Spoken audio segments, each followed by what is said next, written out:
I'm an insecure piece of shit. What can you do about it? Let's sort this out once and for all. So why do people think they're insecure pieces of shit? Or in softer variation, imposter syndrome. It's a more generous name for it. I have imposter syndrome. I have no right to make myself known. How can I charge for my work? I don't have 15 diplomas.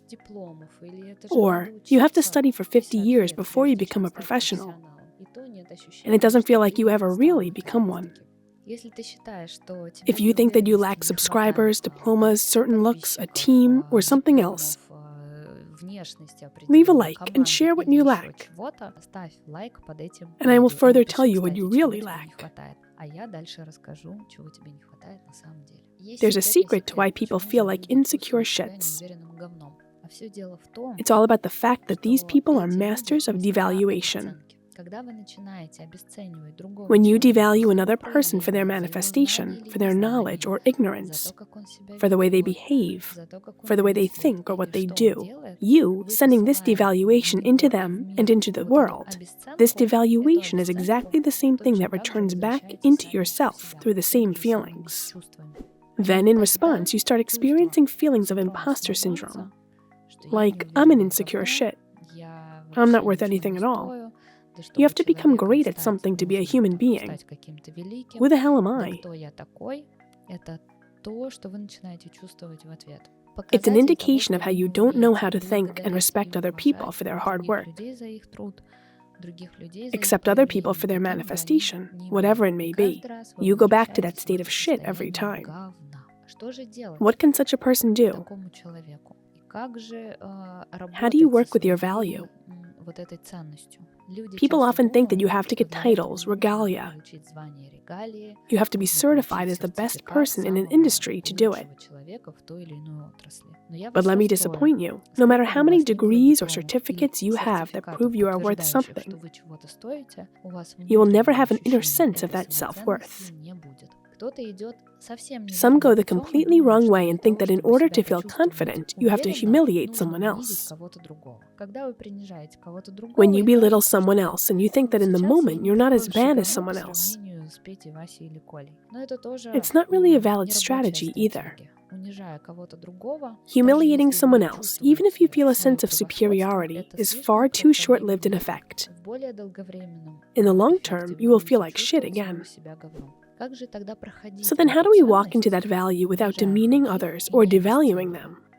There's an awesome solution, and it's called gratitude. When you thank other people, when you respect someone for their labor, for their manifestation, for their service, then you, by giving that other person gratitude and respect, recognition, you are giving exactly the same amount of recognition to yourself. When you thank all those who take care of you, those who make you tea, those who open the door for you, those who tell you something, when you thank the hairdresser who gave you a haircut, when you thank the cook who fed you, when you thank your mother for calling you form a habit of gratitude and respect for other people, that you notice their work do not devalue. On the contrary, appreciate the good that they have done to you.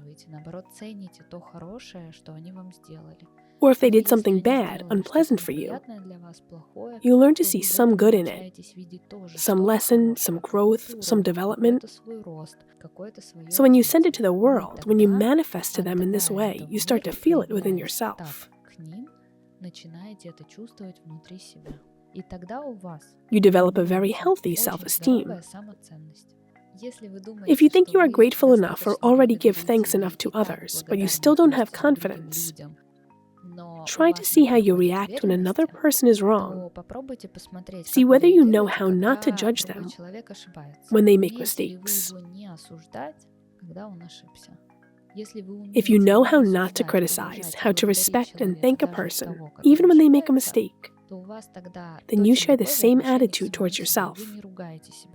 You don't scold yourself for the mistakes you make. You don't give up your profession. You take it with a level head.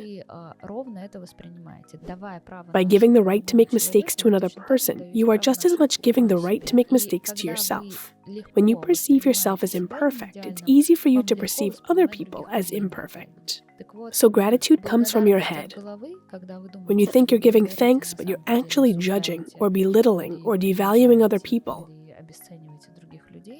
you really pass into a new level of honesty. I encourage you to watch my talk at Crocus, where I revealed more meanings about honesty, about value, about cause and effect, and about how the world works. You've been doing dance for a long time, you teach dance, and you still feel that imposter syndrome isn't going away, and you still feel insecure. Is it a sign that I don't give enough thanks? Or perhaps it could be a sign that you are in the wrong place. In case you've been practicing dance for a long time, this is the kind of manifestation you're unlikely to recognize in a day or two. It's a matter of being methodical day in and day out for however many times a week and however many years. It's a fairly time-consuming undertaking. If there was no charge to it, no charge of motivation, the person would quit after the third dance class. If there is enough motivation to practice it for several years, then it's definitely for them. But why is there still that sense of insecurity? The answer is simple. You've spoken badly about your colleagues or about your students who are also studying dance. Or you've watched a TV dance show and criticized the participants and thought, how can you be like that? How could you mess that up? It's so basic, but you're so talentless. You sit there like a slob, talking to the TV and taking the piss out of everyone around you, that they're standing the wrong way, moving the wrong way, choosing the wrong music, and generally dancing in the wrong way, and so on. Then you really feel insecure. Or if you have some market colleague who also does dance, also teaches, they have a dance studio 2 subway stations away from yours, and you think, they have this, they have that, and you start judging them for it. There's a great recipe, a friend of mine suggested it. She says that you should speak of market colleagues as if they were dead. Either speak well or not at all. I can tell you from experience that people who speak ill of their colleagues, the world will very quickly orchestrate exactly the same situations for them, for which they criticized their market colleagues. If you say, my colleagues, they make suits from disgusting unlined fabrics with these awful seams and at this price, and so on, piling on that they are somehow doing their job wrong, believe me, it won't take a month, 2 at most, for you to find yourself in a situation where you procure that awful fabric, where you make the wrong seams, where you ship a loathsome product that you yourself reviled to a client. The world is just, totally just. If you, after doing something for a long time, still feel insecure, or something somewhere is not ideal, check if you were devaluing other people, your coworkers, who were doing something similar. My YouTube channel already has videos about how you can change your life, become successful, how successful people think, and how they differ from ordinary people. Subscribe to my channel and watch more.